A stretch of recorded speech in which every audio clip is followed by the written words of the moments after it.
Good afternoon, good morning, LinkedIn family. And I'll tell you, I was biting my nails up to the last second because today's show was going to be just the plain old Bob show talking into the camera, which is okay. I can do that. Most people know I'm not at a loss for words.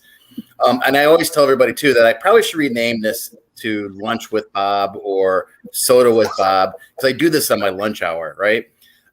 So we're off to the races. Today, I'm really glad to be welcoming Lou and Sherri. Sherri McManus started out as a connection of mine, and then she introduced me to her husband, Lou Everett, and they run the Lou Everett Group. And their group focuses on leadership training, something that I'm very passionate about. I love talking about servant leadership. I love talking about good leadership. So I just thought it'd be natural to have them on LinkedIn, on a LinkedIn live show. We're also live on Facebook, and we're also live on YouTube. So I guess just having you guys on my live show, and just give you all a little bit of background. I was sitting here and started the countdown, and then they showed up. So that was like a last minute kind of thing. So guys, thank you so much for being on the show. I truly appreciate it. I'm glad you really did make it.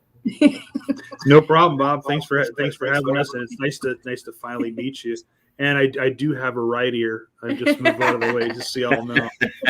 Usually having two people on StreamYard is always tough, but thanks for having us. We appreciate being here. Oh yeah, I'm very glad you guys are on board. So we did a Coffee with Bob live once a few months ago, and for those of you that are joining me for the first time, I have a Coffee with Bob that's like a 10-minute, 9.5-minute episode that really focuses on introducing my LinkedIn community to new connections, right? And Sherri was a new connection, and she brought her husband on. We talked a little bit about the Everett Group, and by the end of it, there wasn't enough time to truly, really dig into it. So I said, well, this is we got to do a live because we got to talk about this a little bit further. So before we get into that, why don't we refresh everyone, or at least give everybody an idea of what the Lou Everett Group is doing these days? Sure, that'd be awesome. Yeah, did you want to take that? Yeah. Kind of let them know who we are. Yeah, and who we are, right? And then we can let them know what we do. Sure. Yeah. So I'm Sherri. This is Lou. Yes, we are a husband and wife duo with the Lou Everett Group. And we are business and executive leadership coaches and corporate trainers. And we, just like Bob said, we focus on leadership development and effective communication for small businesses. So we really help provide direct strategies to help build leaders from within. We help prevent toxic work culture. And we also provide compliance training such as diversity and inclusion. So we love transforming today's leaders. Yeah, I concur. as a good husband-wife duo would do, right? The husband always concurs. Not only husband, but business partner, and she's kind of the boss. So I just, I'm trying to change up the view so we can see you guys both better. But let's see. There we go. Now we got you guys all fit in.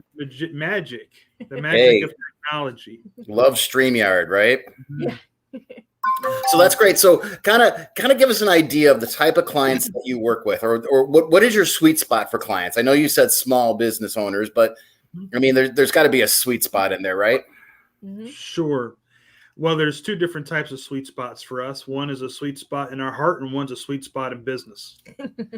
We have the sweet spot in our heart are solo entrepreneurs that have been in business for about 3 years or so, and are ready for that next move and need to find out what that next step is, and help to kind of bring their vision down to reality so they can move into that direction. Our business sweet spot is going to be the corporate side of things, small businesses, micro, small, 10 employees up to about 250-ish employees, depending on what the situation is, because we have partnered with other people in our network and done larger scale development and leadership trainings as well. So we will partner with other people as well to make sure that those clients and those individuals are taken care of. And see, and what I love about you guys is that you're focusing on that SMB market, right? Small, mid-sized business market.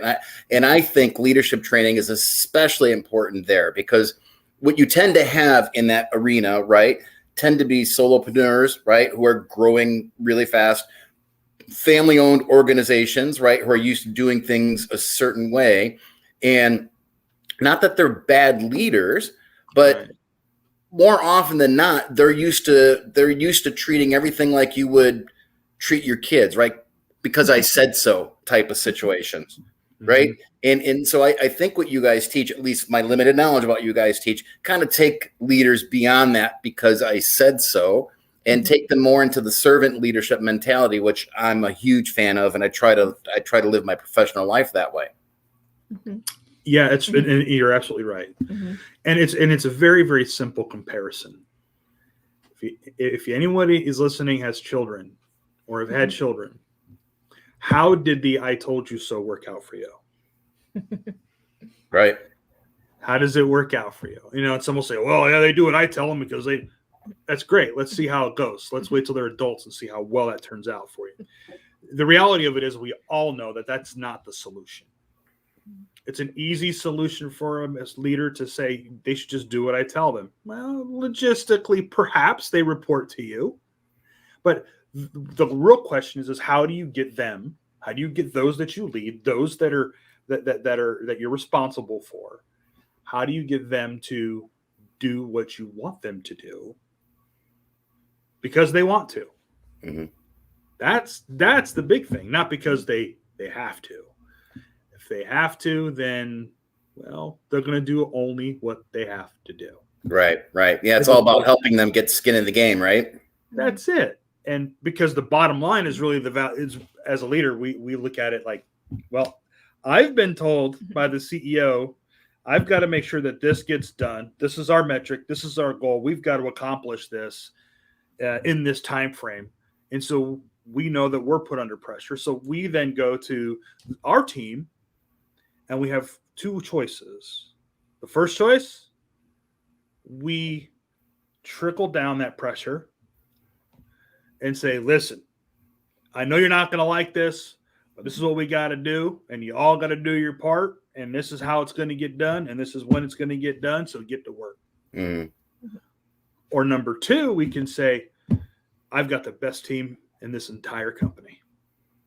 We have been given a challenge that I know that we're going to blow out of the water. And so I need every single one of you to give me feedback on how we can make this happen together. It takes a little extra time, takes a little extra effort, but the question is, what's the result for either one of those? Right. Yep. And if you've been a leader for a long time, you've tried them both. You tell me which one works.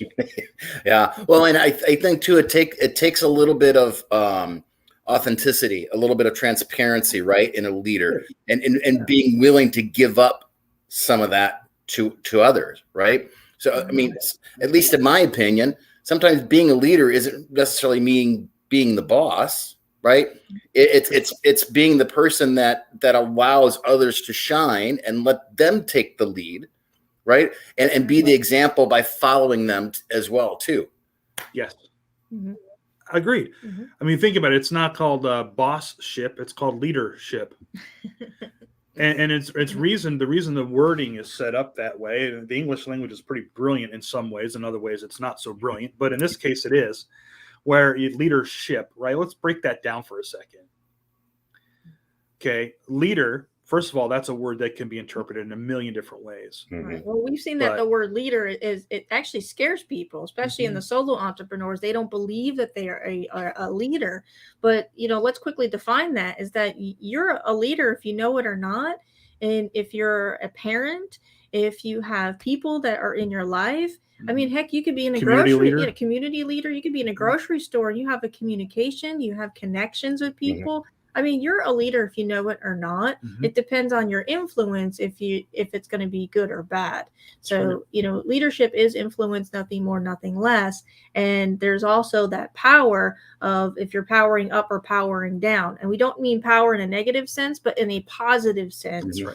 So that I just want to clarify that because a lot of people that we see are get so like, oh, leader, I don't know, I don't really want to be in that position. I don't want to be in that position. And it's not, and the reality of it is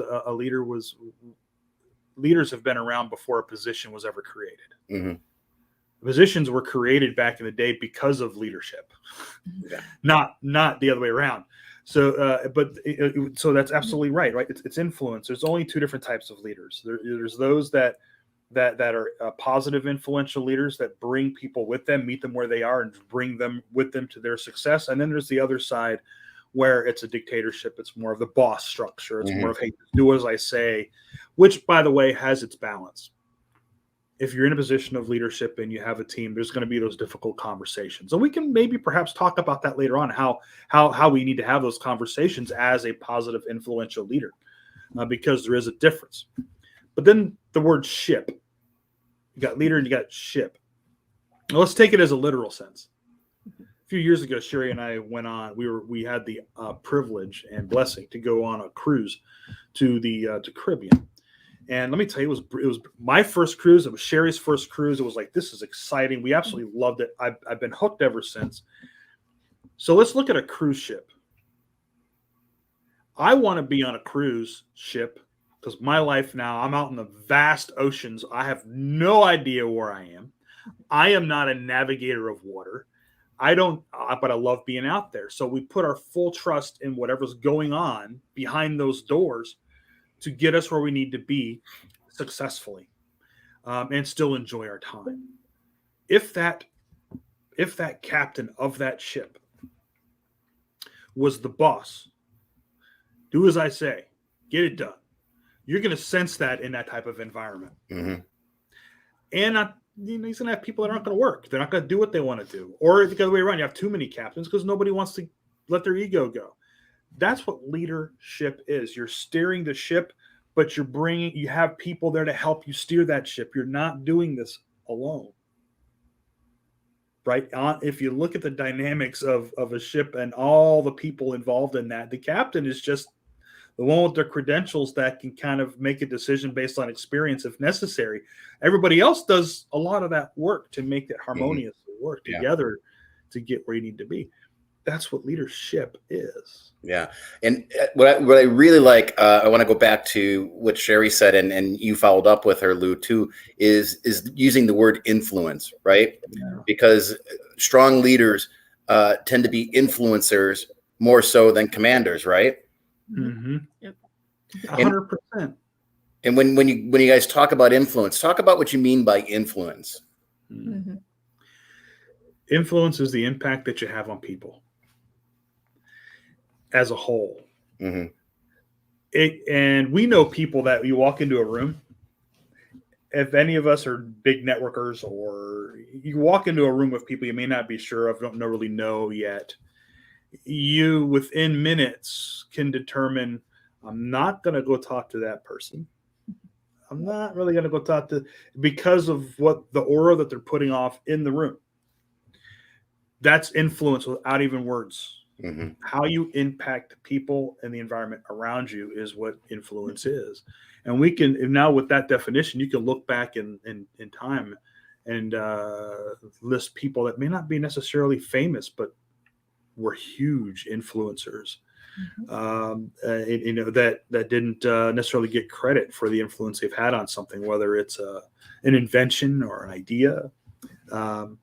So the influence is how you impact in the people and the environment around you. Yeah. Yeah. And for someone like me, who I think servant leadership right now is one of those great buzzwords that everybody tries to attach to themselves because it's such a good buzzword. But I think it's far more difficult to live by that, right? Mm-hmm. To me, servant leadership means is that you've got to be as giving as possible, that you're giving the influence to others. You're allowing others to bubble up. And if they overshadow you, that much better. I mean, I when back in the day, we used to go to people networking events, right? We actually press the flash. Right. I try to bring as many people along with me from my team, especially the ones that tend to be a little more introverted as opposed to extroverted. And I literally grab their hand and I bring them around saying, hey, everybody, this is, and get them to start shaking hands to help draw them out. Not so much that they get uncomfortable, because you have to realize too that if they're introverted, that there's some other barriers up there. So you have to be able to respect those. But I think you can respectfully get people out like that and become an influence for them, and then have them in turn become influencers for others. Right. It's very true. Yeah. You bring up something interesting there that I wouldn't mind spending a second on, just to clarify, or maybe to have a conversation on, and that's servant leadership. The words. Unfortunately, in this country, in our country, in America, we get wrapped up around words instead of fully understanding what they mean. We'll take a word and say, "Oh, I find that offensive," or "I don't like it," but we don't understand what really the purpose of that term or those words are. There's been this, and you might see articles on it. There's been this disruption, if you will, on the term, the topic of servant leadership, trying to remove the word servant because it seems derogatory as a real life servant who comes in and cleans your floors and you treat them like dirt. That's not what servant leadership meant. And the word servant doesn't necessarily mean that you're subservient, okay, or that you're treating other people a certain way. Servant leadership, while it's giving not just to give. It's providing adequate and positive enforcement and reinforcement to those that you lead in a way that adds value. They may not at the moment think it's adding value, like those difficult conversations we have to have. Times we do have to let an employee go that's not a fit after we've exhausted other efforts. Those are tough conversations, but they have to happen. But it can be done in a way that adds value to the person, regardless of what the news or the information we have to provide them. That is servant leadership. Thinking about the person before our response to it. Meeting people where they are, bringing them along the way with us along the journey. Then that way, when we get to the top, if that even exists, which I don't believe a top exists because we're going to grow all the time. But when you reach that moment in your career where you feel like you've reached the top, that you're not lonely. Yeah. The lonely at the top thing should never exist because you've brought people with you. Yep. So I wanted to hit that a little bit on the term servant leadership, so that it's that is great. I love it. That's perfect from our perspective. Yeah. And I think you're absolutely right. I've been seeing a lot of that now about the negative connotation behind servant leadership. And I think that's because people are viewing it the wrong way or treating it the wrong way. Right. Yeah. And I mean, I personally, there are people who thank me for doing whatever. And I always say, you're welcome. I live to serve. And I don't say that as being a smart ass. I say that because I believe it. I mean, I really do live to serve. I love helping others. I get I don't monetize anything on LinkedIn today. And it always amazes me how the question of eventually comes up in discussions with people when I do Coffee with Bob's is, what are you making off of this? Goodwill. Right. I get to make, some of my very good friends right now started out as Coffee with Bob conversations. You know, Michael Ray, Dr. Irene Kopp. I mean, I could go on forever. Corey Warfield, you know, they all started out as Coffee with Bob conversations that have turned into blossoming friendships. And I mean, I hope the same happens for us too. But I think there's value in that, right? When you start doing things as a leader, as a servant leader, without expecting anything in return, to me, that is a path to success. Yeah. Because the whole view there is the overall good, right? And adding value and understanding, okay, I'm not really going to be able to add value to this situation, so you just don't take part. Because there's somebody else that could add more value. Is being okay with stepping aside when necessary. And you're right. And what do we get out of it, Bob? We get a good night's sleep. That's what we get. Yeah. When all else fails, and we're seeing that today, when for some reason, and I'm going to be kind of direct here without getting political, because we don't talk on politics or religion on a detailed, controversial topic, but the reality of the humanness of us in this country and a humanness of humans in general, I guess. It's really the humanness in general, is we tend to turn on each other when stressors get high. When in actuality, we need to do the opposite. We're the only ones that are going to help one another. Right. There isn't any other race. You're not going to find a cow out there in the farm that comes and realizes that we need help and is going to be there to help us. We have to do it.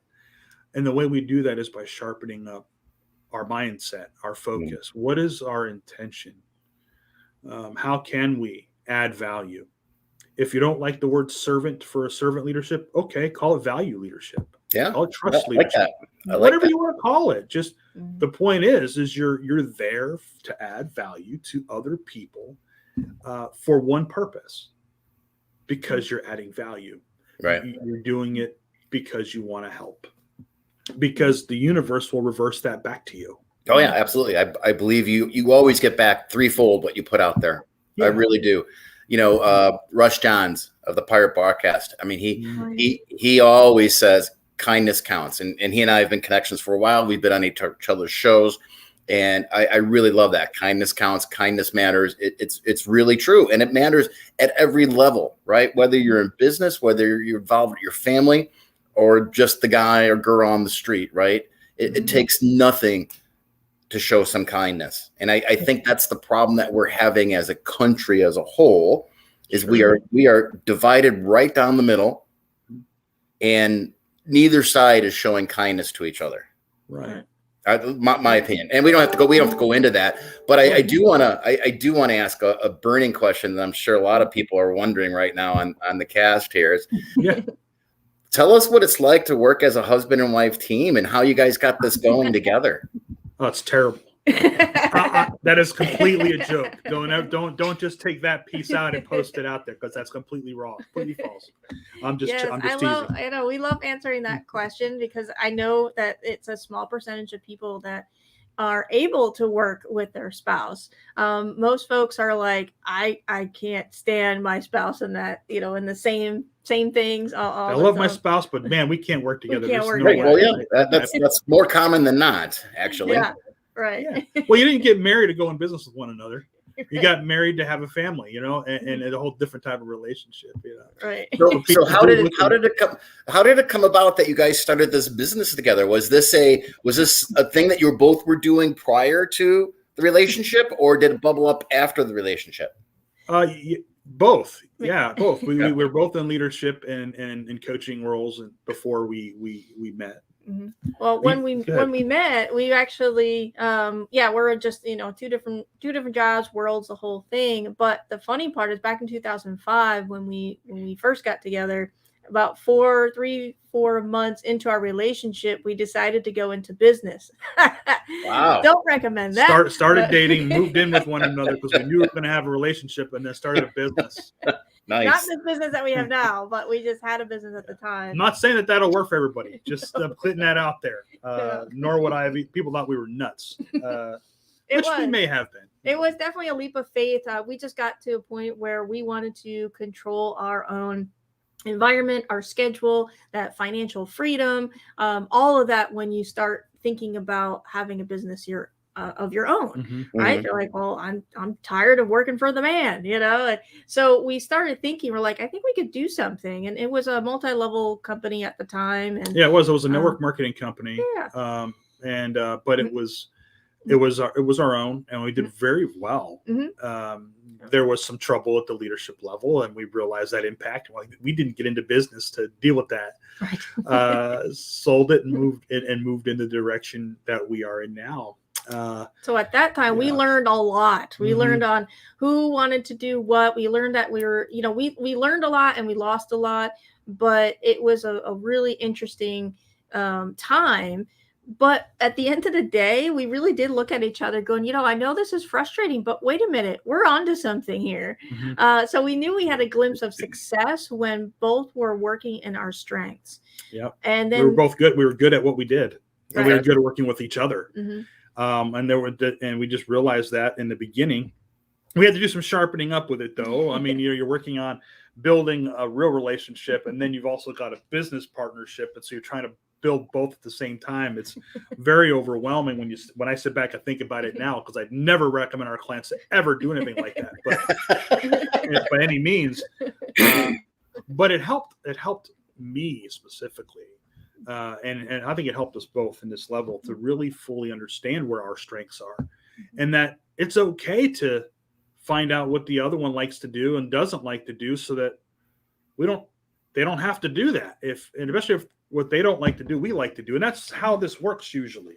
There's things that I just don't like to do in this business that Sherri is like, I love doing that stuff. Here you go. And vice versa. And so we just sharpen those up, and we put barriers in and divide out when and when not to work. We come to agreements on, I've got this project. We're going to be late. And sometimes I'll be downstairs and yell upstairs while she's still on her computer at 7:30, 8 o'clock at night and say, it's time for dinner. I've made dinner, close shop. And we hold each other accountable, and we're very successful at it. Very good. That's awesome. So I've only known you guys a relatively short amount of time, but I have to say, I say this often, and I'm going to repeat myself here, that, one connection can change a life. And I think you both are that connection that could change a life of a small business or a medium-sized business owner, definitely, for sure. If you're not connected with, if you're not following, if you're not engaging with Lou and Sherri, you really need to. Their posts are pretty amazing. And as you could tell over the course of this conversation, they are a pretty amazing team. And I think they can have a big impact on just about any size organization, to be honest. I mean, I know you guys focus on that small to medium size, but I think you have a lot to give to even larger organizations. And trust me, I've been in the Fortune 100, and I've been in the small family-owned businesses to more mid-sized businesses, and they all need the same kind of help, no matter what size they are. So true. Yeah. Thank you for that, Bob. And there's so many of us, and you included, that could certainly add value to companies and businesses. Whether you're just starting out and you've been in business for a couple of years and you feel stuck. I mean, come on, let's be real. If you started your business a year and a half ago, right before the pandemic, oh my gosh. I mean, and there's tons that have. There's many. And that's great. And I think that's great. There's been that with the Great Resignation that has turned around and is really, really kind of, hitting people like, wow, this is really happening. We're like, yeah, because they're bringing back the values of what we lost, for all these years. So now people are taking a pause and taking advantage of it and say, you know what, I have my own solution. Right. But however, entrepreneurship is not for everyone. Right. So that's it's some days I don't think it's for me, but that's normal. Yeah. That's okay. And that's the step we're in now, where, we've been in business now for a while, and we tell our clients now, listen, it'll be okay. Right. You're going to have days like that. And that's why you need people. That's why you need those connections to be able to help you step out of that situation, out of that picture. We call it stepping out of the sleeping bag and seeing it from a different perspective. And us helping you do that, so that, that's what I've got to do right now. All right, let's do it. And that's the value we can add. We've got a network of over 1,000 people, high-level professionals. So yes, you get Lou and Sherri, but you also, being a partner with us, we call our clients partners, partnering with us, you get over 1,000 people that are connected to us in our network. So you get to have that network there. So when the need happens, we can say, you know what, we can't help you there, but we know someone that can come on in and do that. Yeah. And that is the value there of having connections and engaging with those connections and getting in those connections. I mean, that's one of the things I try to do all the time. I mean, it's amazing. I get requests, can you hook me up with this person or that person? I love being able to do that, because it's sort of sharing that wealth, right? Right. No, I'm 100% right. And that's what anyone who wants to be an entrepreneur, wants to start their own business, even if you're working for another company and you're at the corporate level or management level, and you're like, what do I do? Look at what you do as service, as a people business. I don't care if you're a manager of an auto shop, you're in the people business. Mhm. If you're managing people, you're in the people business, which means you need other people to be there for you, to coach you, mentor you along the way. That's just the nature of being in whatever business that you're in. You need that. Yeah. If you're in the car business selling cars, but you don't have a car in your lot to sell, you're not going to do it well, right? Right. If you're in the business of managing people, you need to have other people that are going to be there for you too, right? Yeah. See, awesome stuff. Amazing stuff. You guys, if you haven't written a book yet, you guys probably need to. We're in the process of We're in the actually. process. Okay, cool. Yeah. And are you guys doing? Yeah, I forgot to ask you this last time we spoke. Do you have a podcast that we can point people to? We do not have our own podcast. I started one, 2.5 years ago, and realized, okay, I'm spending time on that when I've got clients that really need me. So we're focusing more on that. But we figure we can add value to people like you and your audiences by being guests instead. So right now we do not. However, we do have a weekly Tuesday Thoughts that comes in people's emails at no cost. They can sign up for. They can go to our website and sign up for that. They get a motivational quote with an image that kind of gets them motivated, and of course has our contact information. That's one thing that they could look at. We also have some videos. We had a series we did called Mindset Minute, which we're looking to pick back up here, hopefully in the beginning of the year. That every week there was a 2-minute little clip on a topic, and Sherri and I would talk on that topic, and that's something that was just available. Awesome. So we can look out for that as well. But we love being on podcasts as guests and adding specific value to whoever it is that's listening. Awesome. Okay, so if you've not been on Russ John's Pirate Broadcast, I am going to hook him up with you today after we get done. And because he's awesome, he's fantastic. And actually, I'm going to hook you up with Dr. Irene Kopp and her Self Heal podcast. Even though this is, she's a doctor, right? And what her practice is different than what you guys are doing. I think what you're doing helps struggling leaders heal. So I think that would be a nice little segment for you guys to be on. So that'd be great. Thanks, Bob. I appreciate that. If you look in the comments below, I'll put links to Lou and Sherri's website. I'll put links to their LinkedIn profiles. They'll be tagged in the post. Hook up with them, connect with them, engage with them, follow them for sure, because they put out lots of great stuff. Guys, I want to thank you so much for being on the show today. It's been an amazing conversation, and I'm sure we probably could have gone on a lot longer.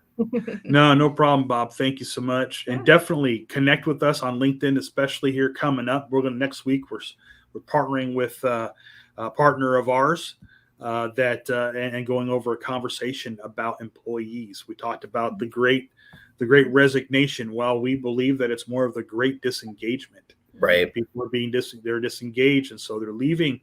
So we're going to be discussing topics on understanding the data. How can you get the data from the current employees to find out how they're performing and better to improve that, so that you can not just attain good employees, but retain them.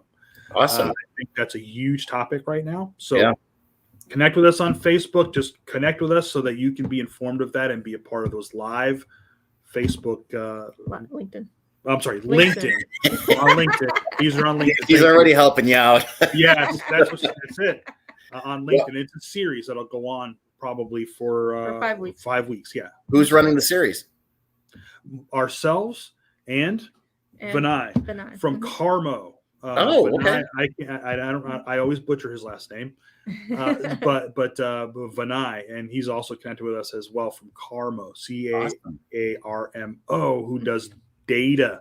He's so good at it. Pulls data from a company to see where are the imbalances in performance, and it's going to be a great series. Awesome. Let me know about it, and I'll share a post on it, and I would like to participate. Oh, awesome. Sounds great. We'll let you know. All right, cool. All right, guys, thank you so much for being on the show. I truly appreciate it.